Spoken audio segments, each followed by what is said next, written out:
Matthew 16, verses 1-4. The demand for a sign from heaven. One day some of the Pharisees and those of the Jewish sect known as the Sadducees approached Jesus, insisting that he prove to them that he was the Messiah. "Show us a supernatural sign from heaven," they demanded. Jesus answered, "You can read the signs of the weather, for you say, 'Red sky at night, sailors delight.' And, 'Red sky in the morning, sailors take warning.'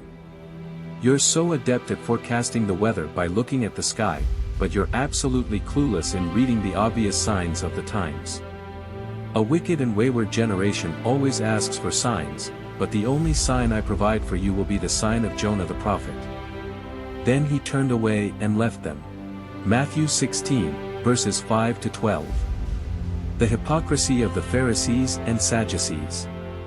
Later, as Jesus and his disciples crossed over to the other side of Lake Galilee, the disciples realized they had forgotten to bring any loaves of bread. Jesus spoke up and said, "Watch out for the yeast of the Pharisees and the Sadducees." Thinking Jesus was scolding them over not bringing bread, they began to discuss it among themselves. Knowing their thoughts, Jesus said to them, "You have such little faith. Why are you arguing with one another about having no bread?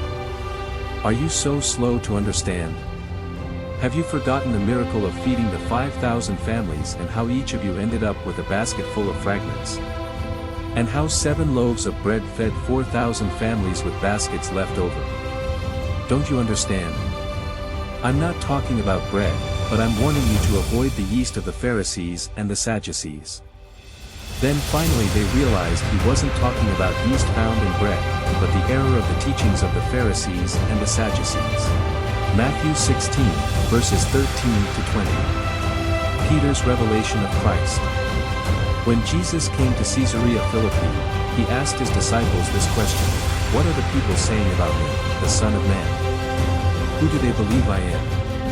They answered, "Some are convinced you are John the Baptizer, others say you are Elijah reincarnated, or Jeremiah, or one of the prophets. But you, who do you say that I am?" Jesus asked. Simon Peter spoke up and said, "You are the Anointed One, the Son of the living God."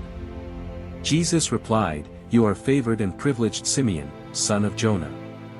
For you didn't discover this on your own, but my Father in heaven has supernaturally revealed it to you. I give you the name Peter, a stone. And this rock will be the bedrock foundation on which I will build my church, my legislative assembly, and the power of death will not be able to overpower it. I will give you the keys of heaven's kingdom realm to forbid on earth that which is forbidden in heaven, and to release on earth that which is released in heaven." He then gave his disciples strict orders not to tell anyone that he was the Messiah. Matthew 16, verses 21-23. Jesus prophesies his death and resurrection. From then on Jesus began to clearly reveal to his disciples that he was destined to go to Jerusalem and suffer injustice from the elders, leading priests, and religious scholars. He also explained that he would be killed and 3 days later be raised to life again. Peter took him aside to correct him privately. He reprimanded Jesus over and over, saying to him, "God forbid, Master. Spare yourself. You must never let this happen to you." Jesus turned to Peter and said, "Get out of my way, you Satan. You are a hindrance to me, because your thoughts are only filled with man's viewpoints and not with the ways of God." Matthew 16, verses 24-28. Then Jesus said to his disciples, "If you truly want to follow me, you should at once completely reject and disown your own life. And you must be willing to share my cross and experience it as your own, as you continually surrender to my ways. For if you choose self-sacrifice and lose your lives for my glory, you will continually discover true life. But if you choose to keep your lives for yourselves, you will forfeit what you try to keep. For even if you were to gain all the wealth and power of this world, at the cost of your own life, what good would that be? And what could be more valuable to you than your own soul? I, the Son of Man, will one day return with my messengers and in the splendor and majesty of my Father. And then I will reward each person according to what they have done. But I promise you, There are some standing here now who won't experience death until they have witnessed the coming of the Son of Man in the presence and the power of the kingdom realm of God.